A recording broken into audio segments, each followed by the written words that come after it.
नमस्कार। आज हम इतिहास के एक ऐसे अध्याय की बात करेंगे जहां एक नाम, सिर्फ एक नाम, हिम्मत और स्वाभिमान का प्रतीक बन गया, महाराणा प्रताप। जरा सोचिए, अगर किसी के सामने दो रास्ते हों। एक रास्ता जो बिल्कुल आसान है, सुख सुविधाओं से भरा हुआ, लेकिन वहां सम्मान नहीं है। और दूसरा रास्ता कांटों से भरा है, हर कदम पर मुश्किल है, लेकिन वो आजादी और आत्मसम्मान की ओर जाता है। कोई क्या चुनेगा? ये सवाल शायद हर किसी की जिंदगी में कभी ना कभी जरूर आता है। चलिए इतिहास में थोड़ा पीछे चलते हैं। एक ऐसा दौर जब ऐसा लग रहा था कि उम्मीद की हर किरण बुझ चुकी है। उसी अंधेरे के बीच एक नाम मशाल की तरह रोशन हुआ, महाराणा प्रताप। वो सिर्फ एक महान योद्धा नहीं थे, नहीं, वो स्वाभिमान की एक जीती जागती मिसाल थे। और यहीं पर सबसे बड़ा सवाल खड़ा होता है।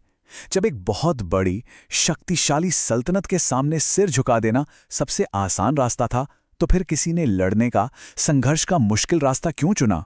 आइए इस चुनाव के पीछे की वजह को समझते हैं।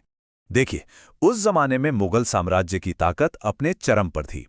बड़े बड़े राजा महाराजाओं ने उनकी अधीनता स्वीकार कर ली थी, लेकिन महाराणा प्रताप के सामने चुनाव बिल्कुल साफ था। और उन्होंने वो रास्ता चुना जो आसान तो बिल्कुल भी नहीं था। वो था आजादी का रास्ता। तो ये दो रास्ते कुछ ऐसे थे।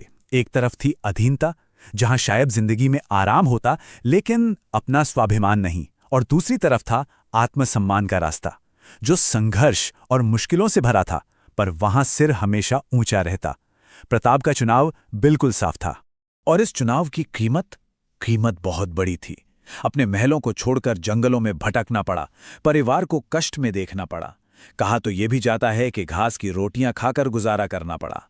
लेकिन सबसे हैरान करने वाली बात यह है कि इतनी मुश्किलों के बाद भी वो अपने सिद्धांतों पर डटे रहे। वो न झुके और ना ही टूटे। तो फिर सवाल यह है कि इतनी हिम्मत, इतनी ताकत आई कहां से? उनकी असली शक्ति किसी हथियार में नहीं थी, वो कहीं और से आ रही थी। यहां एक बहुत दिलचस्प बात सामने आती है।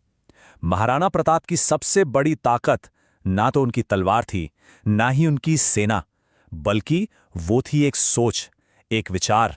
और वो विचार ये था, सम्मान के बिना जीवन जीवन नहीं। ये सिर्फ एक वाक्य नहीं है, ये उनकी पूरी जिंदगी का फलसफा था।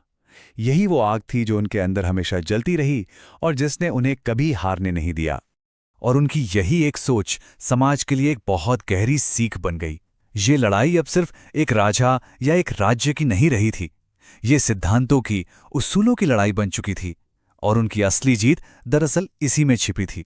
और ये हमें सिखाता है कि सच्ची वीरता का असली मतलब क्या है। सच्ची वीरता का मतलब सिर्फ युद्ध जीतना नहीं होता। इसका असली मतलब है, चाहे हालात कितने भी मुश्किल क्यों ना हो जाएं, अपने हक और अपने आत्मसम्मान के लिए खड़े रहना। यही महाराणा प्रताप की सबसे बड़ी विरासत है। और शायद इसीलिए आज भी महाराणा प्रताप का नाम सिर्फ इतिहास की किताबों तक सीमित नहीं है। वो एक प्रेरणा है, एक ऐसी प्रेरणा जो हमें बार बार याद दिलाती है कि जिंदगी में कुछ चीजें आराम और सुरक्षा से भी कहीं ज्यादा कीमती होती हैं। तो ये पूरी कहानी हमें एक बहुत अहम सवाल पर लाकर छोड़ देती है कि आखिर असली जीत का मतलब क्या है।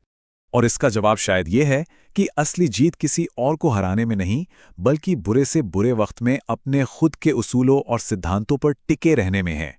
और यही महाराणा प्रताप की कहानी